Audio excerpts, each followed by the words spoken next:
नमस्कार, राम राम, सत श्री अकाल, आदाब. तुमच्या सर्वांचं माझ्या युट्यूब चॅनलमध्ये स्वागत आहे. तर आजच्या सेक्शनमध्ये आपण हा 1.3 प्रॅक्टिस सेट बघणार आहोत, जो आपला linear equation in two variable हा टॉपिक आहे. याच्यामधला 1.3 एक्झरसाइज किंवा प्रॅक्टिस सेट 1.3. कारण हा बघा, प्रॅक्टिस सेट 1.3 वर अजून एक व्हिडिओ बनवलेला आहे. त्याच्यामध्ये पूर्ण थेअरी मेन्शन केली की प्रॅक्टिस सेट 1.3 कशा प्रकारे सॉल्व्ह करायचा, किंवा बुक्समध्ये जे आपल्याकडे सॉल्व्ह एक्झाम्पल आहेत किंवा कुठले फॉर्म्युले आहेत हे सगळे फर्स्ट पार्टमध्ये एक्सप्लेन केले. त्यामुळे फर्स्ट पार्ट बघणं खूप गरजेचं आहे. तुम्ही ठीक आहे, फर्स्ट पार्ट बघितल्यानंतर हा सेकंड पार्टमध्ये आपण डायरेक्ट प्रॅक्टिस सेट घेतो, आणि सेकंड पार्ट प्रॉपर समजण्यासाठी तुम्हाला फर्स्ट पार्ट बघणं खूप गरजेचं आहे. त्यामुळे फर्स्ट पार्ट पहिल्यांदा बघा, त्याच्यानंतर सेकंड पार्ट. चल लेट्स सी. चला स्टार्ट करू आपण प्रॅक्टिस सेट 1.3. आणि प्रॅक्टिस सेट 1.3 मध्ये स्टार्ट करण्याच्या आधी बघा क्वेश्चन किती त्याच्यामध्ये ते चेक करू आपण. ठीक आहे, आपल्याकडे ही ऍक्टिव्हिटी लास्ट पार्ट मध्ये घेतलेली, इथपर्यंत आपण पूर्ण लर्न केले लास्ट सेक्शन मध्ये. तर प्रॅक्टिस सेट 1.3 मध्ये फर्स्ट क्वेश्चन काय, filling the blanks with correct numbers. तर आपल्याला काय करायचं, फिलिंग द ब्लँक्स करायचंय. आणि आपल्याला माहिती आहे डिटरमिनंट सॉल्व्ह करताना आपण काय करतो, क्रॉस मल्टिप्लाय. 3 इंटू काय येणार 5 मायनस 2 इंटू 4, आणि 3 इंटू 5 किती आला हा 15, मायनस 4 इंटू 2 किती येणार 8, म्हणजे 15 मायनस 8 किती आला 7, म्हणजे फर्स्ट आन्सर काय येणार तुमचं 7. Similarly find the value of following determinant. तर आपण हे 3 क्वेश्चन आहेत, तिन्ही क्वेश्चन पण प्रॉपर समजून घेणार आहेत. Let's see one by one. आता एक क्वेश्चन तर बघितला आपण, डिटर्मिनंट फाइंड आउट करायचा. सेकंड क्वेश्चन पण डिटर्मिनंट फाइंड आउट करायचा आहे. या टाईपचा क्वेश्चन आला तर 1 मार्कसाठी तुम्हाला कन्फर्म क्वेश्चन असतो, किंवा एमसीक्यू मध्ये तुम्हाला हा क्वेश्चन विचारला जाऊ शकतो. ठीक आहे, आता आपल्याकडे प्रॅक्टिस सेट 1.3 आहे. त्याच्यामध्ये आपल्याला काय दिलंय, हे फिलिंग द ब्लँक्स आहेत. 3 इंटू 5 मायनस 2 इंटू 4. ठीक आहे, किती आला 15 मायनस 8, 15 मायनस 8 इज 7. आन्सर किती येतं 7. आता क्वेश्चन नंबर 2 बघा, find the value of determinant. हा 1 मार्क साठी क्वेश्चन आहे. प्रत्येक क्वेश्चन हा 1 मार्क किंवा एमसीक्यू मध्ये विचारू शकतात तुम्हाला. आणि याला सॉल्व्ह करण्यासाठी बघा एकदम इझी, आपल्याला काय करायचं, क्रॉस मल्टिप्लाय करायचं आणि सबट्रॅक्शन. तर लक्ष द्या इकडे, फर्स्ट क्वेश्चन सॉल्व्ह करताना -1 इंटू 4 हे एका ब्रॅकेटमध्ये घ्यायचे, -7 इंटू 2 काय करायचं सेकंड ब्रॅकेटमध्ये. म्हणजे तुमचे काय साईन मध्ये मिस्टेक होणार नाही. प्लस मायनस मध्ये तुम्ही जे साईन चेंज करतात त्याच्यामध्ये कन्फ्युजन होणार नाही. मला सांगा 4 इंटू -1 किती आला -4, आणि 7 इंटू 2 किती येतो 14. हे मायनसला मायनस. मला सांगा -4 मायनस 14 किती असतो -18. म्हणजे याचा आन्सर किती आलं -18. लेट्स सी सेकंड क्वेश्चन बघा. आता सेकंड क्वेश्चन मध्ये काय दिलं आपल्याला, 5 इंटू 5 3 मायनस 7 0. हा आपला काय मॅट्रिक्स आहे, सॉरी डिटर्मिनंट आहे. तर 5 इंटू 0 करणार फर्स्ट ब्रॅकेटमध्ये, -3 इंटू -7. तर 5 इंटू 0 काय झाला 0 झाला, आणि 3 इंटू -7 इज -21, आणि मायनस मायनस काय होतो +21. तर आपण सेकंड क्वेश्चन मधला सेकंड बिट सॉल्व्ह केलं. आता थर्ड बघा, that is this one, 7/3. I hope it is visible to all of you. मी याला थोडं झूम करतो जेणेकरून सगळ्यांना लक्ष देईन. ठीक आहे, आपल्याला जो पोर्शन आहे त्यालाच फोकस करता येईल जास्त. तर लक्ष द्या, या टाईप मध्ये लक्ष द्या. आपल्या याच्यामध्ये काय करायचंय, 7/3. लक्ष द्या, इथे मिस्टेक करू नका. 7/3 पूर्ण घ्यायचा इंटू 1/2 मायनस 5/3 इंटू 3/2. याचं क्रॉस मल्टिप्लाय केला तर बघा 7 इंटू 1 काय होणार 7 होणार. 3 इंटू 2 किती त्याला 6 झाला. मायनसला minus as it is. 5 into 3 is 15, आणि 3 इंटू 2 इज 6. मला दोन्हीचा डिनॉमिनेटर, बोथ नंबरचा डिनॉमिनेटर कसं आहे सेम आहे. तर न्यूमरेटरची काय करतो आपण सबट्रॅक्शन करतो. 7 मायनस 15 इज -8 डिवाइड बाय 6, आणि -8 डिवाइड बाय 6 किती असतो सांगा. याला डिवाइड केल्यानंतर 2 ने डिवाइड करायचं, -4 किती आला 3. थर्डचा आन्सर काय आला -4/3. बघा आपण आता क्वेश्चन नंबर 2 पण कम्प्लीट केलाय. आता क्वेश्चन नंबर 3 बघणार आहेत आपण. क्वेश्चन नंबर 3 मध्ये बघा काय दिलेलं आपल्याला, solve the following simultaneous equation using Cramer's rule. मग याच्यामध्ये एक इम्पॉर्टंट इन्स्ट्रक्शन देणार आहे मी. कुठलं इन्स्ट्रक्शन आहे लक्ष द्या. तर आपल्याकडे कुठलाही क्वेश्चन असा दिला असेल, solve the following simultaneous equations using Cramer's rule, त्यावेळेस तुम्ही तो क्वेश्चन या टाईपचे असतील. सबस्टिट्यूशन मेथडनं सॉल्व्ह करायचं नाही, इलिमिनेशन मेथडनं सॉल्व्ह करायचं नाही, ग्राफिकल मेथडनं सॉल्व्ह करायचं नाही. जर तुम्ही क्रॅमर्स रूल सोडून बाकीच्या मेथडनं जर हा क्वेश्चन सॉल्व्ह केला, आणि क्वेश्चन मध्ये क्लिअरली मेन्शन केलंय की solve by using Cramer's rule, आणि आपण दुसऱ्या मेथडनं जर सॉल्व्ह केलं तुम्हाला मार्क तिथे भेटणार नाहीत. ठीक आहे, बरेच मुलं काय करतात दुसऱ्या मेथडनं लिहून येणार, आणि घरी आल्यानंतर कन्सिडर करतात की याचे मला 4 मार्क 3 मार्क भेटून जातील. तर ते मार्क भेटत नाहीत, तिथे 0 भेटणार तुम्हाला. आणि एक्झामिनरनं कम्प्लिटली पूर्ण अंडरस्टँडिंग न दिलेलं आहे की solve by using Cramer's rule. तर लक्ष द्या, आपण हा क्वेश्चन क्रॅमर्स रूलने सॉल्व्ह करणार आहे. तर फर्स्ट क्वेश्चन घेऊ आपण. 3x - 4y = 10, 4x + 3y = 5. त्याच्यामध्ये सगळ्यात इम्पॉर्टंट पहिल्यांदा आपल्याला माहिती आहे कुठलाही क्वेश्चन असेल तर कुठल्या फॉर्म मध्ये लिहायचं आपल्याला, त्याला स्टँडर्ड फॉर्म मध्ये. कुठला?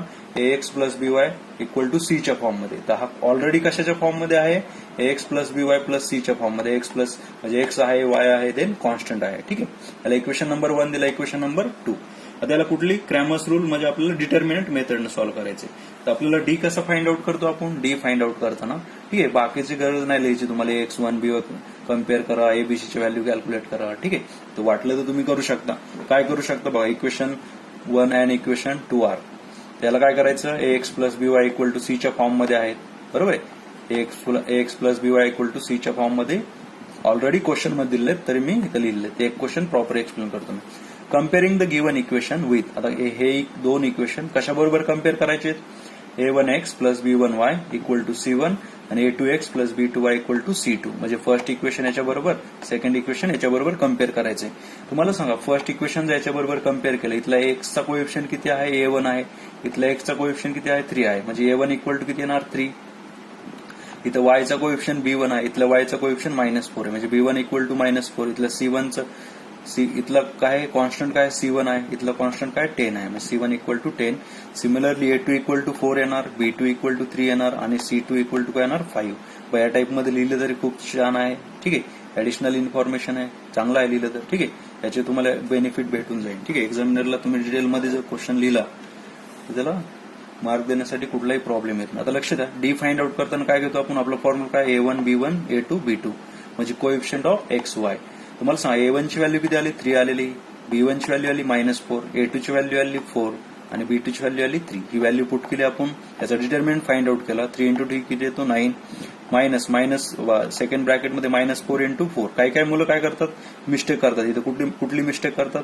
3 × 3 फर्स्ट ब्रॅकेटमध्ये लिहिणार आणि हे मायनस लिहिणारच नाही याच्यामध्ये. हे मायनस इथं कन्सिडर करणार या जागेवर आणि इकडे म्हणणार -4 × 4. ठीक आहे, इथं -4 × 4. मग इथं साईन मिस्टेक होतं आणि सगळं आन्सर रॉंग होतं त्याचं.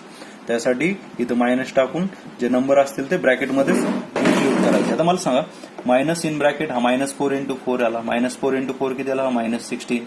म्हणजे 3 × 3 किती आला? 9. मायनस काय होणार? +16. 9 + 16 किती आला? 25. आणि 25 = 0 असतो का? नाहीये. ठीक आहे, तर डिटर्मिनंट आपला 0 नाहीये. चला पुढे बघू आता. म्हणजे आपलं डिटर्मिनंट की डी ची व्हॅल्यू किती आली? 25 आलेली. नंतर डीएक्स कॅल्क्युलेट करायचं आणि डीएक्स कॅल्क्युलेट करताना आपल्याला फॉर्म्युला माहिती आहे, कॉन्स्टंट पाहिजे c1 c2. इथं एक्स चे कोएफिशियंट असतात, तिथं काय घेतो? c1 c2 b1 b2. तर c1 ची व्हॅल्यू किती येते? 10. c2 ची व्हॅल्यू किती येते? 5 येते. 10 5 आणि b1 b2 ची व्हॅल्यू ऍज इट इज -4 3.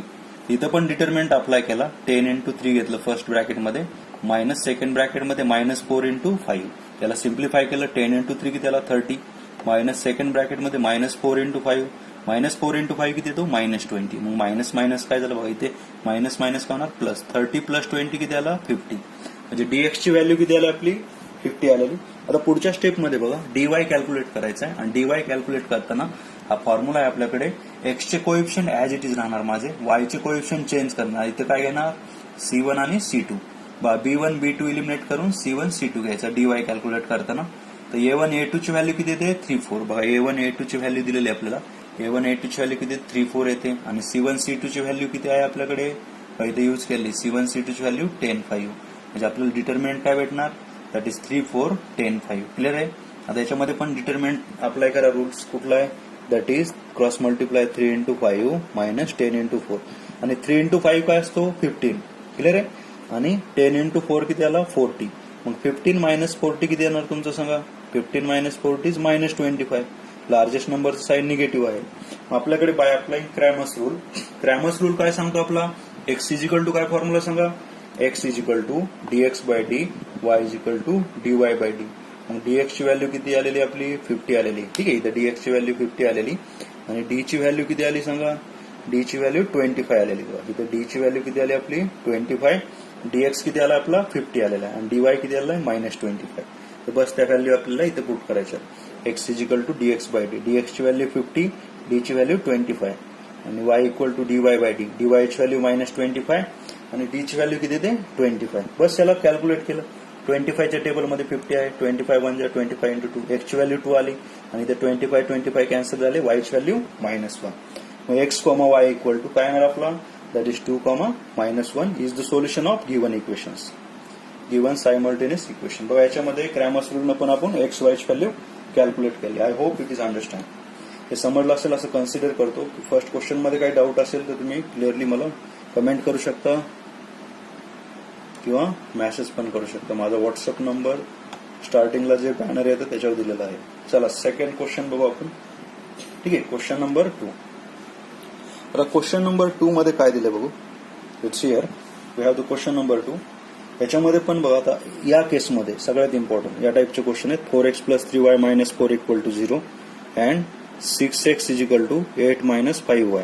आता या क्वेश्चन मध्ये मला सांगा हा कुठं ax + by = c च्या फॉर्मॅटमध्ये आहे का, नाही. तर पहिल्यांदा आपण याला कशामध्ये कन्वर्ट करणार, ax + by = c च्या फॉर्मॅटमध्ये. पाहिजे ax + by equal to c आला पाहिजे, म्हणजे 4 कुठे घ्यायचा, राईट हँड साईडला. ठीक आहे, तर आपण इथं काय घेतलं, 4x + 3y = 4. आता हा कुठल्या फॉर्मॅटमध्ये आला, ax + by = c च्या फॉर्मॅटमध्ये. हा आपण क्वेश्चन कशामध्ये कन्वर्ट करायचा, ax + by = c च्या फॉर्मॅटमध्ये. त्यासाठी आपल्याला y कुठे आला पाहिजे, लेफ्ट हँड साईडला. त्यासाठी 6x + 5y = किती येणार, हा 8. क्लिअर आहे. इक्वेशन नंबर 2 आणि हा इक्वेशन नंबर 1. आता लक्ष द्या, पुढच्या स्टेपमध्ये काय करायचं, कम्पॅरिझन करायचं आपल्याला. कशामध्ये, इक्वेशन 1चं a1x + b1y = c1 आणि इक्वेशन सेकंडचं a2x + b2y = c2. ठीक आहे, आपण कम्पेअर केलं आणि कम्पेअर केल्यानंतर आपल्याला a1 ची व्हॅल्यू काय भेटते, दॅट इज a1 = 4, b1 = 3. ठीक आहे, इक्वेशन 1 मध्ये, आणि c1 = 4. इथं a2 = 6, b2 = 5 आणि c2 = 8. इथं लिहिलं बघा, a1 = 4, b1 = 3 आणि c1 = 4. त्याच्यानंतर a2 = 6, b2 = 5 अँड c2 = 8. कारण आपण y चे y बरोबर, x चे x बरोबर आणि c कॉन्स्टंटचे कॉन्स्टंट टर्म बरोबर कम्पेअर केलं आणि आपल्याला सगळ्याची व्हॅल्यू भेटलेली. त्याच्यानंतर आपल्याला काय कॅल्क्युलेट करायचं, डी कॅल्क्युलेट करायचे. आणि डी कॅल्क्युलेट करत असताना आपल्याला फॉर्म्युला माहिती आहे, a1 b1 a2 b2. तर a1 a2 ची व्हॅल्यू किती येते, 4 6. इथं 4 6 दिलंय आणि b1 b2 ची 3 5. याला क्रॉस मल्टिप्लाय केलं, 4 × 3 15 आला, मायनस 3 × 6 किती आला, 18. 20 मायनस बघा, 4 × 5 20 मायनस 3 × 6 किती आला, 18. 20 मायनस 80 किती आला, 2. डिटर्मिनंट नॉन झिरो आहे. ठीक आहे, तर बघू आपण ते नंतर सांगेल तुम्हाला.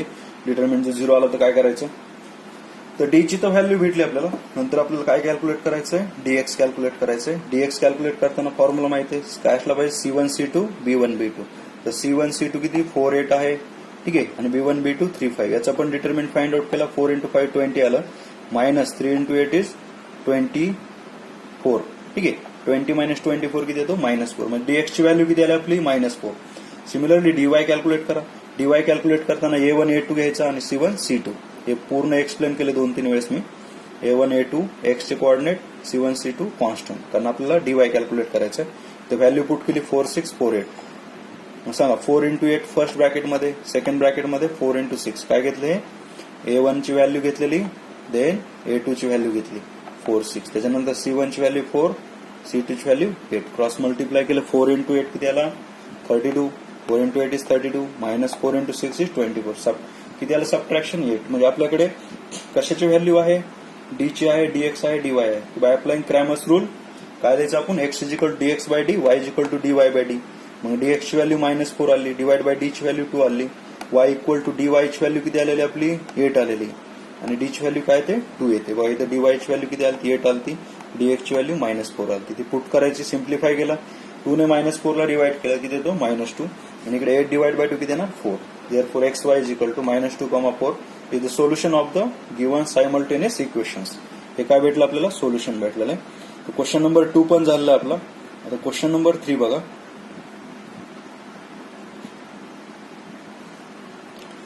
आता या केसमध्ये लक्ष द्या, क्वेश्चन नंबर 3 मध्ये काय दिलं, the given simultaneous equations are. ठीक आहे, इथं क्वेश्चन नंबर 3 पण आहे आपल्याकडे. हा question number 3, x + 2y = -1 and 2x - 3y = 12. Total 6 question आहेत. बघू आपण 1 by 1. क्वेश्चन नंबर 3 मध्ये आता या केसमध्ये मला सांगा फर्स्ट इक्वेशन आहे सेकंड इक्वेशन आहे हे already ax plus by equal to C च्या फॉर्म मध्ये आहे. बघा लिहितात कसं लक्ष द्या. The given simultaneous equation are first equation घेतलं सेकंड इक्वेशन मग from equation first and equation second are from equation first and equation second are x plus bx by equal to C form किंवा याला असं लिहू शकता equation 1 आणि equation 2 R in the form of x plus by equal to C. त्याच्या पुढची step काय करायची आपल्याला comparing the given equation with a1x plus b1y equal to c1 and a2x plus b2y equal to c2. तर आपल्याला काय भेटणार याच्यामध्ये a1 ची व्हॅल्यू 1 येते बघा इथे x दिलेला आहे याचे कोएफिशियंट आहे का काही नाही म्हणजे 1 घ्यायचा ठीक आहे. दॅट इज a1 ची व्हॅल्यू किती आली 1 आली b1 ची व्हॅल्यू किती येणार 2 येणार आणि c1 ची व्हॅल्यू किती येणार -1 तर ca2 ची व्हॅल्यू किती येणार 2 येणार a2 ची व्हॅल्यू 2 आली b2 ची व्हॅल्यू किती येणार -3 येणार आणि c2 ची व्हॅल्यू किती येते 12. तर आपल्याकडे सगळ्यांची व्हॅल्यू भेटलेली a1 b1 c1 a2 b2 c2 ची. आता पुढच्या स्टेप मध्ये काय करणार आहेत आपण बघा नेक्स्ट स्टेप मध्ये याच्यामध्ये आता आपल्याला d ची व्हॅल्यू कॅल्क्युलेट करायची. d इक्वल टू काय फॉर्म्युला सांगा आपला that is d equal to a1 a2 b1 b2. काय वेळेस मुलं काय करतात बघा a1 हॉरिझॉन्टल येणार a1 a2 b1 b2 पण हे रॉंग आहे ठीक आहे. त्यासाठी तुम्हाला हे प्रॉपर या टाइप मध्ये अरेंज करा म्हणून सांगितलं मी एका खाली एकल्या समोरासमोर लिहिलं तर एक मिस्टेक होते आपल्याकडे a1 a2 हॉरिझॉन्टल घेत होतो आपण त्यामुळे असं एका खाली एक लिहिलं की तुम्हाला समजून जातं हा काय आला पाहिजे 1 2 2 -3 म्हणजे 1 2 2 -3 a1 a2 b1 b2 समजतंय a1 a2 b1 b2 हे कोएफिशियंट याचे आले पाहिजे. त्याचा डिटर्मिनंट फाइंड आउट केला आणि डिटर्मिनंट किती होतं त्याचं मला सांगा दॅट इज 1 इंटू -3 किती त्याला -3 -2 इंटू 2 किती येतो 4 म्हणजे -3 -4 किती येणार -7 क्लिअर आहे. आणि -7 कसा आहे हा नॉन झिरो आहे आणि नॉन झिरो असल्यानंतर पुढची प्रोसेस आपण करू शकतो ठीक आहे. तर लक्ष द्या इकडे आणि झिरो जर असतं तर dx बाय डी काय आला असतं इन्फिनिटी आला असतं कुठलीही व्हॅल्यू निघली नसती ठीक आहे. त्यासाठी डिटर्मिनंट कसा असला पाहिजे आपला नॉन झिरो असला पाहिजे. तर dx कॅल्क्युलेट करताना आपला फॉर्म्युला काय c1 c2 b1 b2 c1 c2 ची व्हॅल्यू पुट केली -1 12 आणि b1 b2 ची व्हॅल्यू पुट केली 2 -3 याला पण सिम्प्लिफाय केलं आपण दॅट इज -1 -3 -1 -3 किती येणार +3 आला -2 इंटू 12 इज 24 3 -24 किती आला -21 लार्जेस्ट नंबरचं साइन. तर आपल्याला dx ची व्हॅल्यू भेटलेली आता कॅल्क्युलेट करायची आपल्याला dy ची value dy equal to a1 c1 a2 c2.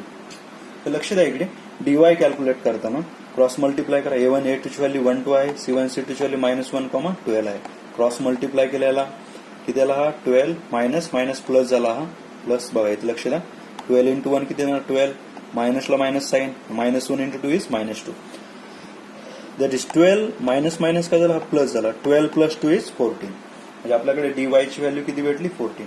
आता लक्ष द्या d ची व्हॅल्यू -7 dx ची व्हॅल्यू -21 आणि dy ची व्हॅल्यू 14.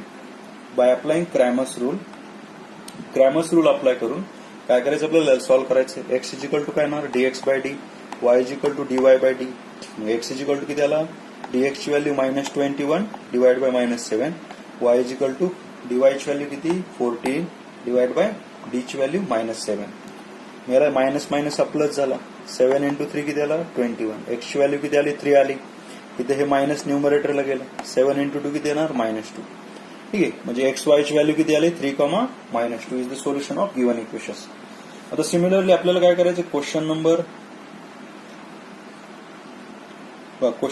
4 सॉल्व्ह करणार आहेत आपण. क्वेश्चन 4 मध्ये पण इथे जरा फास्ट सांगेल मी आता सगळीकडे सेम मेथड आहे काही चेंज नाहीये. क्वेश्चन फर्स्ट दिलेला आहे 6x - 4y इक्वल टू -12 ठीक आहे आणि याच्यामध्ये एक कॉमन मल्टिपल आहे कॉमन मल्टिपल कुठला आहे 2 आहे याला 2 ने डिवाइड केलं काय भेटलं मला 3x - 2y इक्वल टू -6. याला जरी पुट करून तुम्ही फायनल आन्सर फाइंड आउट केलं तर सेमच येणार आहे पण याला एक सिम्प्लिफाय केल्यानंतर पुढचं कॅल्क्युलेशन सोपं जातं म्हणून याला कशाने डिवाइड केलं आपण 2 ने डिवाइडिंग बोथ साइड बाय 2 ने डिवाइड केलं हे इक्वेशन भेटला हा इक्वेशन नंबर 2 भेटला. कुठल्या फॉर्म मध्ये आहे the given equation in the form of ax plus by equal to c ठीक आहे क्लिअर आहे. तर आता पुढच्या स्टेप मध्ये काय करायचं comparing the given equation with a1x plus b1y equal to c1 a2x plus b2y equal to c2 we get मग a1 b1 c1 ची व्हॅल्यू निघणार ठीक आहे a1 ची व्हॅल्यू किती येते 3 येते b1 ची व्हॅल्यू किती येते -2 येते आणि c1 ची व्हॅल्यू -6 a2 ची व्हॅल्यू 8 आली a2 ची व्हॅल्यू 8 आली b2 ची व्हॅल्यू -3 आली आणि c2 ची व्हॅल्यू -2 आली. आता पुढच्या स्टेप मध्ये काय करायचं आपल्याला d फाइंड आउट करायचा dx फाइंड आउट करायचा आणि d dy फाइंड आउट करायचं. बघा डी फाइंड आउट करण्यासाठी पुट केली व्हॅल्यू, ठीक आहे. याला कॅल्क्युलेट केलं, 3 × -3 किती येतो -9, मायनस ऑफ -2 -8. सेम सगळी मेथड सेम आहे. याचं डिटरमिनंट येणार 7. याला कॅल्क्युलेट केल्यानंतर याचं डिटरमिनंट किती येतो 14. तुम्ही पॉज करून याला बघू शकता कॅल्क्युलेशन बरोबर आहे का. आणि डीवायची व्हॅल्यू पण सेम, ठीक आहे. तर डीवाय पण 42 येणार. बाय अप्लाइंग क्रॅमर्स रूल काय करायचं मग, x इज इक्वल टू काय येणार dx/d, y is equal to dy/d. तर dx येतो आपला किती 14, हे dx आलाय आणि d ची व्हॅल्यू 7 आली. त्याच्यावरून किती भेटणार आपल्याला, x ची व्हॅल्यू 2 भेटणार. y इक्वल टू dy/d, तर dy किती भेटला आपल्याला 42 भेटला. 42 डिवाइड बाय 7, y ची व्हॅल्यू किती आली 6 आली. समजलं, सगळी व्हॅल्यू आपल्याला सेमच आहे. सिमिलरली पुढचा क्वेश्चन बघा, म्हणजे x y ची व्हॅल्यू 2,6 आली. आता नेक्स्ट क्वेश्चन मध्ये क्वेश्चन नंबर 5, इथं पण सेम आहे, m यांच्या फॉर्म मध्ये दिलेलं आहे.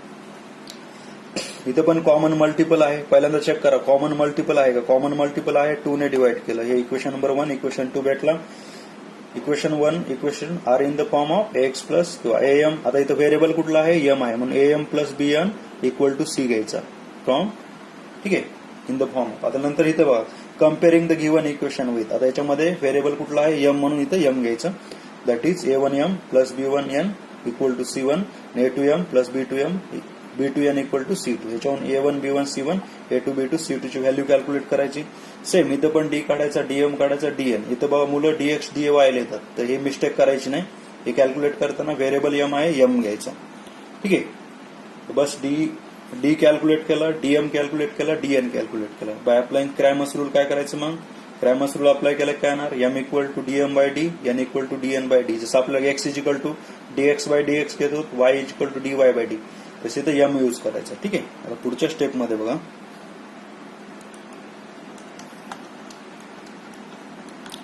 इथं मग आता m इक्वल टू काय येणार dm/d, dm ची व्हॅल्यू -30 आणि d ची व्हॅल्यू -5 आली. सिमिलरली n ची व्हॅल्यू -25 -5. आता -25 कशाची आली, dn ची, dn/d. बस m आणि n ची व्हॅल्यू याच्यामधून भेटणार तुम्हाला. चला या प्रकारे याला सॉल्व्ह करायचं. मग m n ची व्हॅल्यू काय भेटली 6,5. तुम्ही पॉज करून याला बघू शकता. आता नंतर बघा क्वेश्चन नंबर 6 लास्ट क्वेश्चन आहे. त्याच्यामध्ये काय करायचं आपल्याला, पहिल्यांदा बघा इक्वेशन नंबर 1 दिलाय 2x plus 3y equal to 2 आणि इक्वेशन नंबर 2 मध्ये काय दिलं x minus y/2 equal to 1/2. तर डिवाइड मध्ये 2 आहे, त्याच्यामुळे याला काय करायचं 2 ने मल्टिप्लाय करायचं. डिनोमिनेटरचा 2 इलिमिनेट करायचा. 2 ने मल्टिप्लाय केल्यानंतर काय होणार, हा 2x इथला 2 कॅन्सल होणार, -y राहणार, इथला 2 कॅन्सल होणार, 1 राहणार. सेकंड इक्वेशन काय भेटणार 2x minus y equal to 1. आता पुढच्या स्टेपमध्ये काय करायचं, इक्वेशन 1 इक्वेशन 2 भेटलं आपल्याला. इक्वेशन याला जर 2 ने मल्टिप्लाय केलं तर हा इक्वेशन भेटतो आणि बाकीची प्रोसेस सेमच आहे. मग हे कुठल्या फॉर्म मध्ये भेटले दोन equation, that is ax plus by equal to c. त्याच्यानंतर याला कम्पेअर करायचं, तर एक्स वायच्या form a1x plus b1y equal to c1, a2x plus b2y equal to c2, a1 b1 c1 a2 b2 c2 च्या value calculate करायच्या आणि पुढे काय करायचं, याला d मध्ये a1 b1 a2 b2 ची व्हॅल्यू पुट केली आणि d